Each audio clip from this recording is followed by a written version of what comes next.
look at blankets and organs in hotels. I look at secretive dreams. I let the struggling days come in, and the beginnings also, and memories also, like an eyelid held open hideously. I am watching.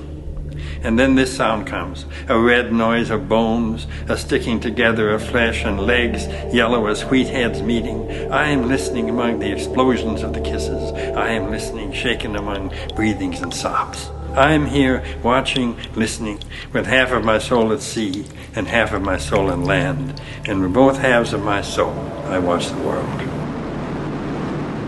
And even if I close my eyes and cover my heart over entirely, I see the monotonous water falling in big, monotonous drops.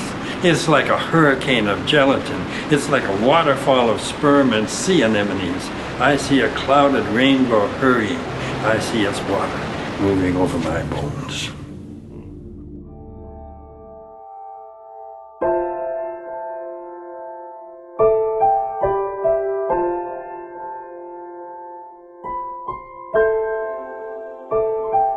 The mystery of water is a huge subject because we have created a world in which we take water for granted. The crisis is coming. The question is, are you prepared? Do we prefer money over natural resources? Water is the medium of life and the fluid of life. And that is the quality that, to me, is the greatest mystery of water, the quality of an information carrier. And I'm alarmed by what I'm seeing. I've been working in the oceans, filming them for more than 25 years. The age of civil disobedience to force our politicians to act on the environment will start. And we ask at this time that you awaken those that have the responsibility to see that they listen to not only scientists, but they listen to the indigenous peoples of the world who hold the secrets and the respect for water. All these things we ask for.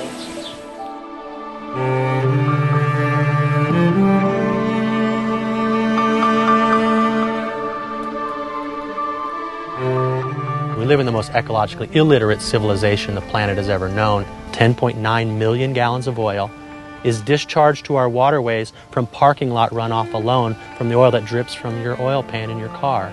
Every 8 months, an Exxon Valdez oil spill. The resources that they exploit are not theirs. They are public resources. This privilege should be given only to people who will leave the resource behind for the next generation. I think it's really important that we go into the school and we teach our children so that they can make good decisions about what they're drinking. You can take a parking lot, you can make it porous, and in the soil is the bacteria and most importantly the fungus. When they see a molecule of diesel fuel, they're like, oh goody, here comes dinner. And they render that once perceived toxin or pollutant into food.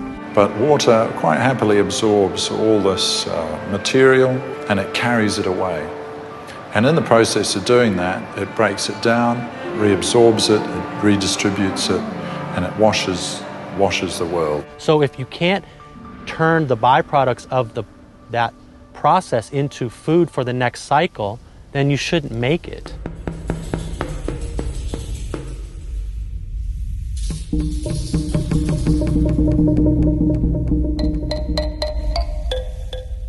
The first thing we have to recognize is that water was revered in the ancient times as mysteries and is the carrier of life force in the body. I had this heart condition, and I visited with all the finest cardiologists that we have available here in the United States. The only way he felt he could save my life was to crack open my chest and to cut off the bottom of my heart. When I met with him, and I said that I've been using hydrotherapy and this is why I'm feeling so great and things are working. He said, you never know, your heart could have healed itself. When I went to medical school, there was not one real course on water, and yet our body is 70% or more water when we're young, gets less as we age. In fact, one of the greatest causes of long-term illness, I think, is that people become slowly dehydrated as they age. We're a carbon-based life system on planet Earth, structurally. We're carbon. But the lubricant and the elixir of life, the metabolic processes of this life, is all lubricated by water. I know people will probably wake up and realize that it's more important than anything else. Without water, we cannot live.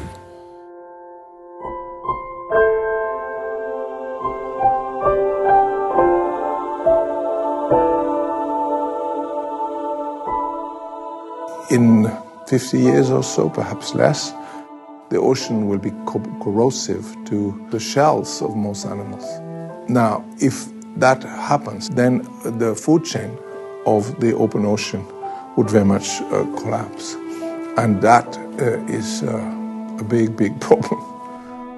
And the book of Revelation is also frightening things, but it says the last time are characterized as an ecological catastrophe. The blessing of water are withdrawn from all living creation.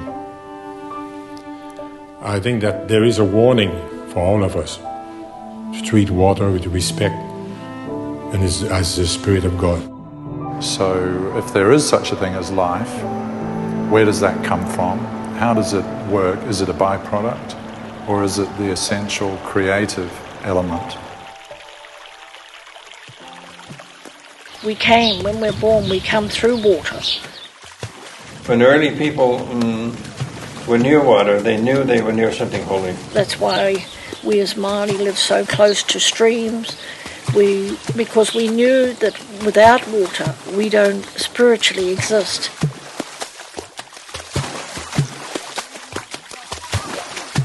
Each human being on the planet has individual freedom, yet has a cohesion with all of humanity and all of nature as a whole. But nature's essence as such is water when it comes to life. So they're almost synonymous, really.